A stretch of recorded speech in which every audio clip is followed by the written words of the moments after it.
Құрметті әріптестер, бүгінгі ағылшын тілі бірлестігінің 10 күндік іс-шарасының аясындағы біздің чемпионның жетістіктері атты кездесуімізге қош келдіңіздер. Кездесуге мектебіміздің түлегі, жас спортшы Айдана Ибраимова және UFC жастар титулының иегері қазақстандық боксшы Сұлтан Заурбек қатысып, жастардың сұрақтарына жауап беріп, өсиет тілектерін жеткізді. Ауырмаңыздар, аман болыңыздар. Мұғалімдер, осы алтын барлық түлегі мұғалімдердің арқасында ғой бізде.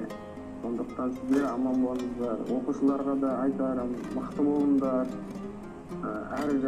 Жан-жақты болыңдар. Мен жігіттерге айтайын, көшеде отырған. Жігітке жеті өнерді аз дейді, мықты болыңдар жігіттер. Сендер елдің намысын болашақта көтеретін жігітсіңдер.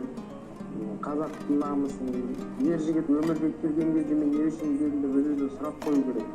Қазір қарап отырмын, бәрі үлкен жігіттер екен барлықтары. Бір нәрсемен айналысып, осы өмірде еңбектерінде сіңіріп, танып қалдырып кететін ер азамат болыңдар.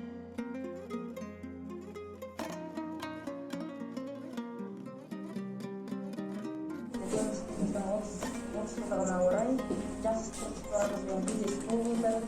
Сіздермен кездескенімізге өте қуаныштымыз. Алдарыңызға жұмыстарыңызға сәттілік.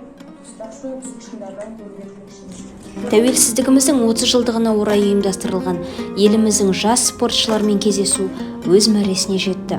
Мектебіміздің, еліміздің мақтанышы болатындай спортшыларымыз көбейе берсін деген тілекпен кездесуімізді аяқтаймыз. Назарларыңызға рахмет.